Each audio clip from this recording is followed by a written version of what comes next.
আসসালামু আলাইকুম, hello viewers, friends রেফ্রিজারেশনের পক্ষ থেকে আজ আরও একটা নতুন টিউটোরিয়াল ভিডিও নিয়ে আপনাদের সামনে হাজির হলাম।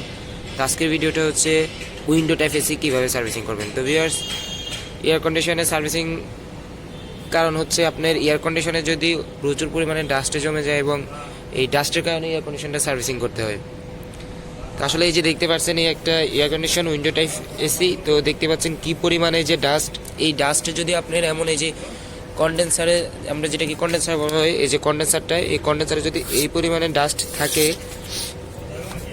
তাহলে এই আপনি কিছুদিন চলার পরে এই কন্ডেন্সার থেকে আসলে এই সিস্টেমটা হচ্ছে বাতাসটা এই যে দিক থেকে বাইর হয়। এই যে যখন এই ফ্যানটা ঘুরে, এই যে ফ্যানটা যখন ঘুরে এই কন্ডেন্সারে কভার টেপ থেকে এই যে আপনার ডিক্সার্স দিয়ে প্রেশার হয়, তখন এটা অনেক গরম হয়, হিট হয়। আর এই ফ্যানটার বাতাসেই হিটটা বাইরে থেকে এদিক থেকে হিটটা টানে আর এদিক থেকে বাইর হয়ে যায়। তখন আপনার যখন বাইর হয় ঠান্ডা বাতাসটা এদিক থেকে টানে, এদিক থেকে বাইর হয় তখন আপনার কন্ডেন্সারটা হিট কম থাকে। আর যখন এরকম ডাস্ট হয়ে আপনার কন্ডেন্সারটা ফিল আপ হয়ে যায়, কন্ডেন্সারটা আটকে যায়, সেক্ষেত্রে আপনার আর মানে প্রপারলি যে ঠান্ডাটা হয় না, কারণ কন্ডেন্সারটা অনেক হিট হয়ে যায়। কারণ বাতাসের আপনার যখন এটা ব্লক হয়ে যায়, যেমন ধুলাতেই, তখন বাতাসটা ভালোভাবে সার্কুলার হতে পারে না। তো সেই ক্ষেত্রে আপনার এই যে কম্প্রেসারটার উপরে অনেক প্রেশার পড়ে। যখন আপনার কন্ডেন্সারটা ঠিকমতো ঠান্ডা না থাকে, প্রেশার অনেক হয়ে যায়, হিট হয়ে যায়, তখন এটা আপনার কম্প্রেসার অনেক হিট হয়ে যায় এবং কম্প্রেসার ওভারলোডিং করার সম্ভাবনা থাকে, ওভারলোড হয়ে যায়। তো সেই ক্ষেত্রে অবশ্যই এয়ার কন্ডিশনটা ভালোভাবেই সার্ভিসিং করার প্রয়োজন। তো ভিউয়ার্স, উইন্ডো এসি আসলে সার্ভিসিং করার ক্ষেত্রে আপনি খেয়াল রাখবেন, উইন্ডো এসির এই যে এই পার্টটা, এটা হচ্ছে আপনার সার্কিটটা। আসলে এই যে সার্কিটটা থাকে, যে এই সার্কিট পার্টটা আপনি একটা কাজ করতে পারেন, এই সার্কিটটা খুলে রাখলে বেটার হয়। সার্কিটের এই যে পুরো সার্কিট বক্সটা ইজিলি খোলা যায়, কানেকশনগুলো খুলে রাখে, সার্কিট বক্সটা খুলে রাখাটাই বেটার। অথবা যদি সার্কিট বক্সটা না খোলেন তাহলে কেয়ারফুলি পানি মারতে হবে, আপনি পানি দিয়ে এটাকে ভালোভাবে ওয়াশ করতে হবে। তো সেই ক্ষেত্রে এই যে সার্কিট ইউনিটটার নিচে আপনি কিছু দিয়ে একটু উঁচু করে নেবেন।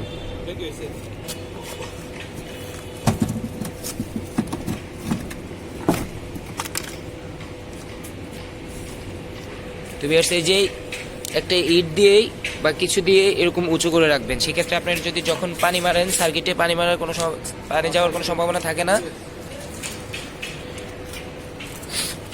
এই যে তাহলে এই যে দেখবেন, যখন এরকম ডালো হয়ে থাকে তখন এই যে এই দিকটা পানি যাওয়ার থাকে, এই যে দেখবেন পানি যাওয়ার লাইন করা আছে, সেক্ষেত্রে এই যে পানি যাওয়ার খুব সুন্দর লাইন আছে, এই দিক থেকে পানিটা নেমে যাবে। সেক্ষেত্রে আর আপনার সার্কিটে পানি যাওয়ার কোনো সম্ভাবনা থাকে না।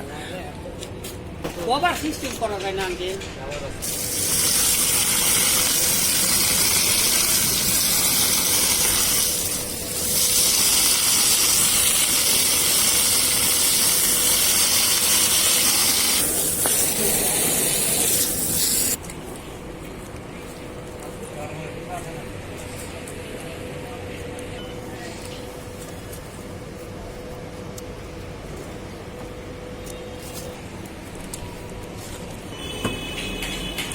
তো এই যে টপ কভারটা, এই টপ কভারের স্ক্রুগুলো খুলে নেবেন, কারণ এই টপ কভারটা খুলে স্ক্রুগুলো খুলে নেওয়ার কারণ হচ্ছে আপনার এই যে চেম্বারে যে কুলিংটা আপনার এই দিক দিকে এই যে সুইং দিয়ে রানার দিয়ে বের হয়।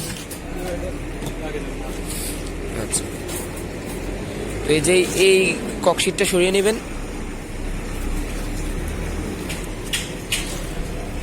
তো এই যে দেখতে পাচ্ছেন, এই যে উইন্ডো মেশিনের একটা রানার, এই রানারটা আসলে এই রানারটা এইভাবে ঘুরার পর এই যে এই দিক দিয়ে সার্কুলার হয়ে বাতাসটা এই দিক থেকে বাইর হয়। তখন যখন রানারটা ঘুরে, এই যে চেম্বারের যে ঠান্ডা বাতাসটা, রানারটা টেনে এই দিক থেকে ঠান্ডা বাতাসটা বাইর করে। তো সেক্ষেত্রে আপনার এই রানারটা অবশ্যই পরিষ্কার করা দরকার। এই রানারের এই যে ব্লেডগুলোতে যদি কোনোভাবেই ডাস্ট জমে থাকে, এই যে ব্লেডগুলোতে যদি ডাস্ট জমে থাকে, সেক্ষেত্রে আপনার বাতাসটা ঠিকমতো সার্কুলার হয় না।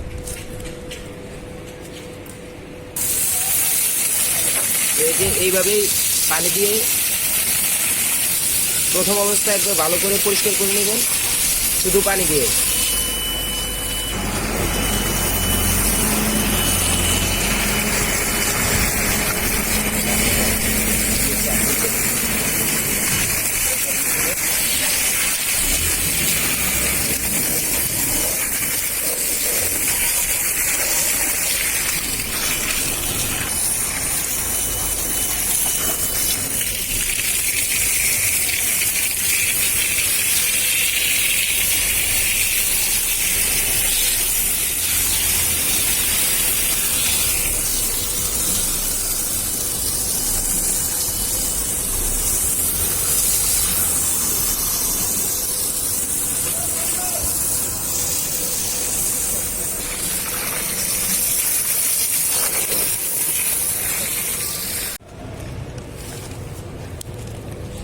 তো এই যে প্রথম অবস্থায় আসলে ভালো করে পরিষ্কার করার পর, পানি দিয়ে পরিষ্কার করার পর তারপরে এই যে ডিটারজেন্ট দিয়েই এইভাবে ডিটারজেন্ট দিয়ে অবশ্যই ডিটারজেন্টের পানিটাকে ভালো করে গুলিয়ে নেবেন।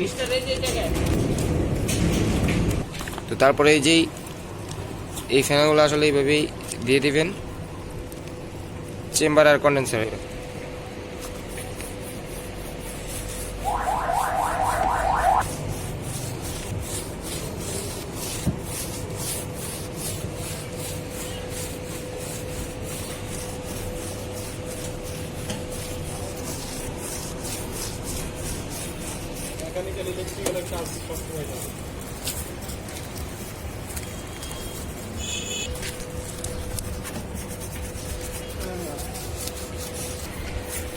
আচ্ছা এটা কবে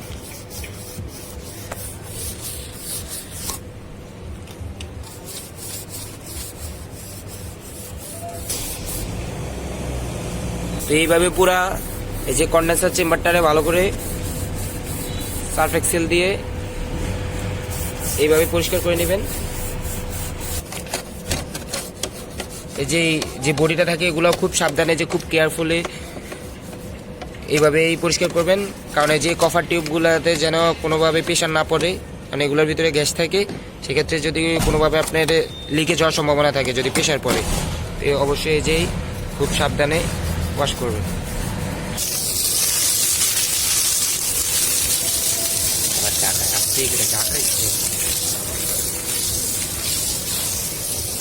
তারপরে এই যেই পানি দিয়েই ভালো করে পরিষ্কার করে নেবেন, যেন কোনোভাবেই ডিটারজেন্টের ময়শ্চারাইজারটা না থাকে।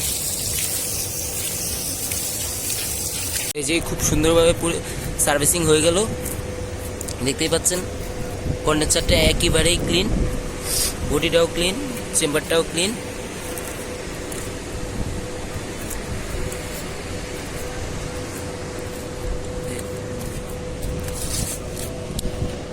তো ভিউয়ার্স, আমাদের ভিডিওটা যদি ভালো লাগে অবশ্যই লাইক করবেন, কমেন্ট করবেন, শেয়ার করবেন।